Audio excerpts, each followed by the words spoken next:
ഹീറോയാണോ വില്ലനാണോ കൂടുതൽ കൊലപാതകങ്ങൾ നടത്തുന്നത്? അതെ, അത് ഞാൻ ചോദിക്കാൻ എടുക്കുകയാണ്. വില്ലനെ ഏറ്റവും അതിക്രൂരമായി കൊന്നാൽ അതിന് എന്താണ് സാധ്യതകൾ ഉള്ളത് എന്നാണ് ഇപ്പോൾ കൂടുതൽ ചർച്ച ചെയ്തുകൊണ്ടിരിക്കുക. എങ്ങനെയാണ് ആന്റഗോണിസ്റ്റിനെ എത്ര ക്രൂരമായി കൊല്ലാം, എത്ര അളവ് കൂട്ടാം, അവിടെയാണ് കയ്യടിയിരിക്കുന്നത്. തീർച്ചയായും സിനിമയുടെ അപ്പുറത്തേക്ക് മറ്റൊരു വിഷയം കൂടി ചോദിക്കാറുണ്ട്. ഇപ്പോൾ പാലക്കാട് ഒരു സംഭവം നടന്നിട്ടുണ്ട്. പ്രിൻസിപ്പൽ റൂമിനകത്ത് കയറിയിട്ട് ഒരു കുട്ടി പറയുകയാണ്, എൻ്റെ ഫോൺ തിരിച്ചു തന്നിട്ടില്ലെങ്കിൽ സാറ് പുറത്തിറങ്ങി കഴിഞ്ഞാൽ സാറിനെ എന്താ ചെയ്യാന്ന് ഞാൻ കാണിച്ചു തരാം എന്ന് പറയുന്നത്. ആ കുട്ടിയെ തെറ്റ് തിരിച്ചറിയുകയും മാപ്പ് ചോദിക്കുകയും ഒക്കെ ഉണ്ടായി. പക്ഷെ ഞാൻ ചോദിക്കുന്നത്, ഇത് നടക്കുന്നത് സ്കൂളിനകത്താണ്. ഇപ്പൊ നമ്മളുടെ ആദ്യം സൂചിപ്പിച്ച റാഗിങ് സംഭവങ്ങളൊക്കെ നടക്കുന്നത് സ്കൂളിനകത്താണ്. സ്കൂളുകൾ കാണിക്കേണ്ട ഉത്തരവാദിത്തം അവർ പൂർണ്ണ രീതിയിൽ അല്ലെങ്കിൽ കുറച്ചുകൂടി ശാസ്ത്രീയമായി ചൈൽഡ് സൈക്കോളജി മനസ്സിലാക്കി അവർ ചെയ്യുന്നുണ്ടെന്നാണോ സാറിന് തോന്നുന്നത്? നമുക്കിതിനകത്ത് രണ്ട് പ്രശ്നങ്ങൾ ഇപ്പോൾ ഉണ്ട്. അധ്യാപകർ പലരും അവർക്ക് നമ്മുടെ ബോധന രീതി ഒന്ന് മാറി. ആ ബോധന രീതി മാറിയപ്പോഴേക്കും നമുക്ക് ഒരു കാലത്ത് നമുക്ക് ചില തെറ്റുകളുണ്ടെങ്കിൽ ശിക്ഷിക്കാമായിരുന്നു. അപ്പോൾ നമുക്ക് ബാലാവകാശ കമ്മീഷൻ മുതൽ ഒരുപാട് കമ്മീഷൻസുകൾ വന്ന് ഡെഫിനറ്റ്ലി ഹ്യൂമൻ റൈറ്റ്സിൻ്റെ പോയിന്റ് ഓഫ് വ്യൂ നോക്കുമ്പോഴേക്കും നമ്മളൊക്കെ സ്കൂളിലൊക്കെ അടി മേടിച്ചിട്ട് വളർന്നവരാണ്. ഈ അടിക്കണ്ട, അല്ലാത്ത രീതിയിലേക്ക് വന്നാൽ മതി, കുട്ടി സ്വയം മനസ്സിലാക്കിക്കൊള്ളും എന്നുള്ള ഒരു തത്വശാസ്ത്രം ഇങ്ങനെയൊക്കെ രൂപപ്പെട്ടു. സായിപ്പ് ഇറക്കി വിടുന്ന എല്ലാം നല്ലതാണെന്നൊരു വിചാരം നമുക്കുണ്ട്. സായിപ്പ് തന്നെ പിടിവിട്ട് നിൽക്കുകയാണ് ഇപ്പം, പല പല തിയറികളും വന്നിട്ട്. അപ്പോൾ കാരണം പലതും വർക്കിംഗ് അല്ലെന്ന് പറയുമ്പോൾ ലാസ്റ്റ് ഒരു സോറി പറയും, ഞങ്ങൾ വേറെ തിയറിയിലേക്ക് പോയെന്ന് പറയും. പക്ഷെ നമ്മളത് പതുക്കെ അനുകരിച്ചിട്ട് കേരള മോഡലിലേക്ക് ഇവനെ ഒന്ന് കൊണ്ടുവന്നു. കേരള മോഡൽ അല്ലെങ്കിൽ ഇന്ത്യൻ മോഡലിലേക്ക് വന്നിട്ട് നമുക്ക് കുട്ടിയെ ശാസിക്കേണ്ട, ശിക്ഷിക്കേണ്ട, അല്ലെങ്കിൽ ഒന്ന് ഉപദേശിച്ച് വിട്ടാൽ മാത്രം മതി എന്ന് പറയുമ്പോൾ ഇവനെ വീട്ടിൽ നിന്നും കിട്ടുന്നില്ല. ഒരുപാട് കുടുംബങ്ങളിൽ അച്ഛനും അമ്മയും തമ്മിൽ നല്ല തർക്കങ്ങളും വഴക്കുകളും ഒക്കെ ഉണ്ട്. അവിടെ പുന്നാരിപ്പിച്ച് ലാളിച്ച് ഓമനിച്ച് അമിതമായ ലാളന കൊടുത്തോ ഒക്കെ വളർന്നു വരുന്ന കുട്ടി തന്നെ നാളെ അച്ഛനും അമ്മയും ടെററായിട്ട് മാറുന്ന സിറ്റുവേഷൻ ഉണ്ട്. ഇതേ കുട്ടി തന്നെ സ്കൂളിൽ വരുമ്പോൾ ഇവനെ ശാസിക്കാനോ ശിക്ഷിക്കാനോ നേർവഴിക്ക് നയിക്കാനോ അധികാരമില്ല അധ്യാപകർക്ക് എന്ന് പറയുമ്പോൾ കുട്ടിക്ക് മനസ്സിലായി, എടാ സാറിനും ടീച്ചർക്ക് നമ്മളൊന്നും ചെയ്യാൻ പറ്റത്തില്ല, നമുക്ക് വേണമെങ്കിൽ ആ കേസിൽപ്പെടുത്താം, അല്ല ഈ കേസിൽപ്പെടുത്താം. താൻ കൂടുതൽ കളിച്ചാൽ താൻ വിവരം അറിയുന്ന ലെവലിലേക്ക് കുട്ടിയുടെ ഭാഷ മാറി തുടങ്ങി. ഈ ഭാഷയുടെ റിഫ്ലക്ഷനാണ് അവിടെ കണ്ടത്. വീഡിയോ എടുത്ത് ശരിയാണെന്നോ അല്ലെന്നോ ഒന്നും ഞാൻ പറയുന്നില്ല. പക്ഷേ സ്കൂളിൽ യഥാർത്ഥത്തിൽ എന്താ നടക്കണമെന്നുള്ളത് പലപ്പോഴും നടക്കുന്നതിലെ ചില അംശങ്ങളെങ്കിലും സമൂഹം കാണണമെന്ന് തോന്നിയിട്ടാവാം അത്തരത്തിലൊരു വീഡിയോ പുറത്തു വന്നത് നന്നായി എന്ന് എനിക്ക് തോന്നുന്നുണ്ട്. ഇത് രണ്ടുപേരെയും പ്രതിസ്ഥാനത്ത് നിർത്തുകയല്ല വേണ്ടത്. യഥാർത്ഥത്തിൽ കുട്ടികൾക്ക് ചെറുപ്പം മുതലേ മാനസികാരോഗ്യം കൊടുത്ത് മെൻ്റൽ ഹെൽത്തിലേക്ക്, ഈ മെൻ്റൽ ഹെൽത്തിനകത്താണ് ഇത് വരുന്നത്. മാനസികാരോഗ്യമില്ലാത്ത തലമുറയായിട്ട് വരുന്ന കുട്ടികൾക്കുള്ള ഡ്രഗ്സ് കൂടുന്നു, ഡ്രിങ്ക്സ് കൂടുന്നു, അല്ലാതെ ട്രെൻഡ് സെറ്റിങ്ങിലേക്ക് കുടിച്ചില്ലെങ്കിൽ, വലിച്ചില്ലെങ്കിൽ, ടെറർ കാണിച്ചില്ലെങ്കിൽ, ദേഷ്യപ്പെട്ടില്ലെങ്കിൽ നമുക്കത് കുറവാണെന്ന് പറയപ്പെടുന്നൊരു വൈബിലേക്ക് അല്ലെ അത്തരത്തിലൊരു ട്രെൻഡ് കയറി വരുമ്പോൾ മാതാപിതാ ഗുരു ദൈവം ഇപ്പോൾ എവിടെയുള്ളത്? മാതാവിനെയും പിതാവിനെയും ഗുരുവിനെയും ദൈവമായിട്ട് കൺസിഡർ ചെയ്ത പൂജ്യമായ തലങ്ങളിലേക്ക് പോകേണ്ട പല തലങ്ങളും മിസ്സായിപ്പോയി. ഇനി ഇതിനകത്ത് കുറേ മിസ്റ്റേക്സ് അധ്യാപകരുടെ ഭാഗത്ത് വന്നിട്ടുള്ളത് ഈ കേസിലല്ല, പല അധ്യാപകരും ആ കാലങ്ങളിൽ ഇപ്പം നമ്മളൊക്കെ പഠിക്കുന്ന കാലത്താണെങ്കിലും അമിതമായി ശിക്ഷിച്ചിട്ടുണ്ട്, ബോഡി ഷെയിം ചെയ്തിട്ടുണ്ട്, കളിയാക്കിയിട്ടുണ്ട്.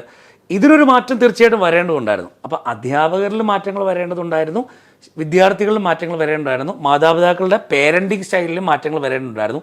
എല്ലാവരെയും വരേണ്ടതുണ്ടായിരുന്നു എന്ന് പറഞ്ഞതല്ലാണ്ട് ഒന്നും വന്നില്ല. വന്നത് മുഴുവൻ അലമ്പാണ്. അങ്ങനെ വന്നപ്പോൾ ധൈര്യത്തോടും ഒരുപാട് അധ്യാപകർ എനിക്കറിയാം ക്ലാസ്സിൽ പോയിട്ട് എന്തെങ്കിലും വായിൽ നിന്നൊരു മിസ്റ്റേക്ക് നാക്കിൽ നിന്നും വരുന്നുണ്ടോ എന്ന് നോക്കിയിട്ട് പ്രതികരിക്കാൻ വേണ്ടി സാറിനെ പൂട്ടണം എന്ന് പറഞ്ഞിരിക്കുന്ന വിദ്യാർത്ഥിന് മുമ്പിൽ എങ്ങനെയാണ് അധ്യാപകന് അവൻ്റെ ഒരു തെറ്റ് തിരുത്തി കൊടുക്കാൻ പറ്റുക, അവളുടെ തെറ്റ് തിരുത്തി കൊടുക്കാൻ പറ്റുക? ഒരു ആൺകുട്ടിയും പെൺകുട്ടിയും തമ്മിൽ അഥവാ എന്തെങ്കിലും മറ്റൊരു കാര്യം സ്കൂളിൽ നിരക്കാത്തൊരു കാര്യം ഇവിടെ കണ്ടാൽ തന്നെ ഇടപെട്ടാൽ പെൺകുട്ടിയായിരിക്കും ചീറ്റപ്പുലിയപ്പെട്ട് വരുന്ന സാറിനെ ഞാൻ ഇന്ന കേസിൽ കൊടുക്കുമെന്ന് പറഞ്ഞാൽ ഒരുപാട് കേസുകൾ അങ്ങനെയുണ്ട്. നുണ പറയുന്ന ഒരു സമൂഹമായിട്ട് മാറി, തെറ്റുകൾ ചൂണ്ടിക്കാണാൻ പറ്റാത്ത ലെവലിലേക്ക് കുട്ടികളുടെ സ്വഭാവം മാറി. കുട്ടി അധ്യാപകനെ പൂട്ടാൻ വേണ്ടി ഇരിക്കുന്ന ലെവലിലേക്ക് വരുമ്പോൾ അധ്യാപകന് ഒന്നും ഇടപെടാൻ പറ്റാതെ വരുന്നൊരവസ്ഥയിലേക്ക് വരുമ്പോൾ ഈ കുട്ടി അധ്യാപകന് മുമ്പിൽ വെച്ചിട്ട് വെല്ലുവിളിക്കാൻ സാധ്യതയുണ്ട്. ഞാൻ കുട്ടിയെ ന്യായീകരിക്കുന്നില്ല, അധ്യാപകനെ ന്യായീകരിക്കുന്നില്ല, ആരെയും ന്യായീകരിക്കുന്നില്ല. നമ്മൾ ശ്രദ്ധിക്കാതെ പോകുന്നൊരു എലമെൻറ്റ്, നമുക്ക് ഉച്ചഭക്ഷണം കൊടുത്താൽ മാത്രം പോരാ, മനസ്സിന് ഭക്ഷണം കൊടുക്കണം. കുട്ടികളുടെ മാനസികാരോഗ്യത്തിന് വേണ്ടിയുള്ള എന്ത് പദ്ധതിയാണ് സമഗ്രമായിട്ട് നമുക്ക് നടപ്പിലാക്കാൻ പറ്റുക എന്നുള്ളത് ശക്തമായി ചിന്തിക്കുകയും നടപ്പിലാക്കുകയും ചെയ്യുക എന്നുള്ളതാണ് ഒരു പോംവഴിയുള്ളത്. ചെറിയ ക്ലാസ്സിൽ മുതലേ നമുക്ക് സ്നേഹവും ദയയും നന്മയും കരുണയും, അധ്യാപകനാരാണ്, വിദ്യാർത്ഥി ആരാണ്, ലോകമെന്താണ്, എൻ്റെ സ്വപ്നങ്ങൾ എന്താണ്, ഞാൻ എന്തിലേക്കാണ് വളരേണ്ടത്, ഇതൊക്കെ കൃത്യമായ രീതിയിൽ ഈ സബ്ജക്ട്സ് പഠിപ്പിക്കുന്നതോടെ പഠിപ്പിക്കാൻ ഇന്നും നമ്മൾ തയ്യാറായിട്ടില്ല.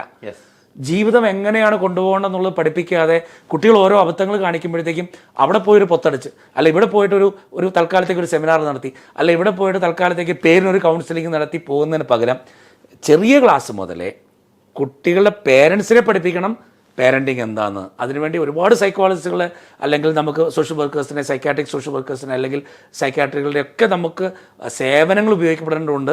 അപ്പോൾ ചെറിയ ക്ലാസ് മുതലേ പാഠ്യപദ്ധതി തയ്യാറാക്കപ്പെടേണ്ടതുണ്ട്. കാരണം നമുക്ക് തയ്യാറാക്കിയെടുക്കാൻ സ്കൂളുകളൊക്കെ തന്നെ നമുക്ക് പറ്റൂ. അധ്യാപകർ വർക്കലോടുകൾ ആവശ്യമില്ലാത്ത സബ്ജക്ട്സ് ഒക്കെ കുറേ മാറ്റിയിട്ട് മനുഷ്യനെ പോലെ ജീവിക്കാൻ വേണ്ട പരിശീലന പദ്ധതികൾ ചെറിയ ക്ലാസ് മുതൽ കൊടുത്ത് കുട്ടികളൊരു വീഡിയോ കണ്ടാൽ ഈ വീഡിയോ എങ്ങനെയാണ് കാണേണ്ടതെന്ന് പഠിക്കാനുള്ള ഫിലിം എഡ്യൂക്കേഷൻ പ്രോഗ്രാം ഞങ്ങളൊക്കെ പഠിക്കുന്ന കാലത്ത് കിട്ടിയിട്ടുണ്ട്. ഒരു സിനിമ കണ്ട അതിനകത്ത് കുത്തും കലാതൊക്കെ ഉണ്ട്. ഇതാണ് അപ്പോൾ ഞങ്ങൾ ഇപ്പോഴും ആലോചിക്കുന്നത്, ഞാൻ കോളേജിൽ പഠിക്കുന്ന കാലത്ത് പ്രീ ഡിഗ്രി കാലത്താണെന്ന് തോന്നുന്നു, ഫിലിം ക്ലബ്ബുകളുടെയൊക്കെ തലത്തിൽ നമുക്ക് ഇത്തരം വീഡിയോകൾ കാണിക്കും. എന്നിട്ട് അതേ സ്റ്റണ്ട് സീനുകളൊക്കെ സൗണ്ട് ഒന്ന് മ്യൂട്ടാക്കിയിട്ട് കാണിക്കും. ചില കൊലപാതക സീന് പോലെ ചില സംഭവങ്ങളൊക്കെ ഉണ്ടെങ്കിൽ ഇതെന്താണെന്ന് കാണിക്കും. ഈ ഫിലിം എഡ്യൂക്കേഷൻ പ്രോഗ്രാം വരുന്നതുകൊണ്ട് നമുക്കിത് കാണുമ്പോൾ ഇത് സിനിമയാണെന്നും ബോധ്യമുണ്ട്. ഇന്ന് ഏത് സ്കൂളിലാണ് ഫിലിമിൻ്റെ എഡ്യൂക്കേഷൻ ഉള്ളത്? ഒരു സിനിമ ഇത് ഇന്ന തീമിലെടുത്തിരിക്കുന്നതാണ്, അതുകൊണ്ടാണ് ഇതിങ്ങനെ എടുത്തിരിക്കുന്നതെന്ന് പഠിപ്പിച്ചു കൊടുക്കാൻ പറ്റുന്ന രീതിയിലുള്ള സംവിധാനങ്ങൾക്ക് പകരം വയറ് നിറച്ച് സബ്ജക്ട്സ് പഠിപ്പിച്ച്, അല്ലെങ്കിൽ നമുക്ക് പഠിച്ച് പോകുമ്പോഴത്തേക്കും സ്വഭാവത്തിൽ വ്യത്യാസമില്ലാത്ത, മാനസികാരോഗ്യമില്ലാത്ത, പെരുമാറാൻ അറിയാത്ത, അച്ഛനാരാണ്, അമ്മയാരാണ്, ടീച്ചർ ആരാണ്, സഹോദരങ്ങളാരാണ്, നമുക്ക് സൊസൈറ്റിയിൽ എങ്ങനെയാണ് ജീവിച്ച് പോകേണ്ടതെന്ന് പുലർത്താൻ അറിയാത്ത തരത്തിലേക്ക് CBSEയും ICSEയും അല്ല ഏതൊക്കെ സിലബസ് ഉണ്ടോ അതെല്ലാം മാറി വരുമ്പോൾ തീർച്ചയായിട്ടും ഇതിലൊക്കെ മേലാളായിട്ടിരിക്കുന്ന ആളുകൾ, അല്ല ഇതിനെ സിലബസ് ഒക്കെ ഉണ്ടാക്കുന്ന ആളുകൾ തിരിച്ചറിയേണ്ടത് കാലം മാറി 1960s 70s 80s ആ ഒരു തലങ്ങൾക്കപ്പുറത്ത് ഇപ്പോൾ ചുറ്റും ലോകത്തിൽ വിവരസാങ്കേതികവിദ്യ വർദ്ധിച്ചു വന്നപ്പോഴേക്കും നമ്മുടെ ഇപ്പോൾ സിലബസ് പരിഷ്കരണ കമ്മിറ്റിയിലൊക്കെ ഇരിക്കുന്നവർ പോലും ചിന്തിക്കാത്ത തരത്തിലേക്ക് ചിന്തിക്കുന്ന കുട്ടികൾ ഇപ്പോൾ ഉള്ളതുകൊണ്ട് തന്നെ അപ്ഡേറ്റഡ് ആകേണ്ട പല കാര്യങ്ങളുണ്ട്. അതിലേറ്റവും പ്രധാനപ്പെട്ട കാര്യം കുട്ടികളുടെ മനസ്സ് മാറുന്നു, വ്യക്തിത്വം മാറുന്നു. ഇന്നലത്തെ കുട്ടിയല്ല ഇന്ന് കുട്ടി ഏത് സ്റ്റഫാണ് കാണുന്നത്. നമ്മുടെ സമൂലമായിട്ടുള്ള വിദ്യാഭ്യാസ സംവിധാനത്തിലും പേരൻറ്റിങ് ശൈലിയിലും അധ്യാപക പരിശീലനത്തിലും കുട്ടികളുടെ നിരന്തരമായ ഫോർമേഷൻ, അവൻ്റെ വ്യക്തിത്വത്തിലും ലീഡർഷിപ്പിലും വലിയ സ്വപ്നങ്ങൾ കാണാൻ പ്രേരിപ്പിക്കലും, അല്ലെങ്കിൽ ഈ കത്തിക്കൂത്തിൽ കലാശിക്കുന്നവൻ ജയിലിലാണ് അവസാനിക്കുന്നത്. കാരണം അവൻ്റെ ജീവിതത്തിനെക്കുറിച്ച് ലക്ഷ്യബോധമില്ല. ഇതെല്ലാം നമ്മുടെ സമഗ്രമായിട്ട് ചേർത്ത് വെക്കുന്നതിൽ പൈസ നഷ്ടമാണെന്ന് വിചാരിക്കുന്ന PTA ഉണ്ടെങ്കിൽ, മാനേജ്മെൻറ്റ് ഉണ്ടെങ്കിൽ, അല്ലെങ്കിൽ നമ്മുടെ ഏതെങ്കിലും സമൂഹം ഉണ്ടെങ്കിൽ അവരാണ് ഈ ടെററിൻ്റെ എല്ലാം പിന്നിൽ എന്ന് ഞാൻ പറയുന്നതിൽ തെറ്റില്ലെന്ന് എനിക്ക് തോന്നുന്നു. കാരണം ഈ സമൂഹം തന്നെ സൃഷ്ടിക്കുന്നതാണ് പലതും. സമൂഹത്തിൽ നിന്ന് മാറ്റങ്ങൾക്കനുസരിച്ച് മാറാൻ നമുക്ക് പറ്റുന്നില്ലെന്ന് എനിക്ക് തോന്നാറുണ്ട്. ഈ ലഹരി വിഷയത്തിൽ സംസാരിക്കണമെന്ന് വിചാരിക്കുന്നു. എല്ലാ ലഹരികളും ഇന്ന് വളരെ കൂളായിട്ട് ഉപയോഗിക്കുക, അല്ലെങ്കിൽ ഇപ്പോൾ MDMA എന്ന് പറയുന്ന ലഹരി ഉപയോഗിക്കുന്നത് ഒരു ലൈൻ പോലെയാണ് എന്നുള്ളത്.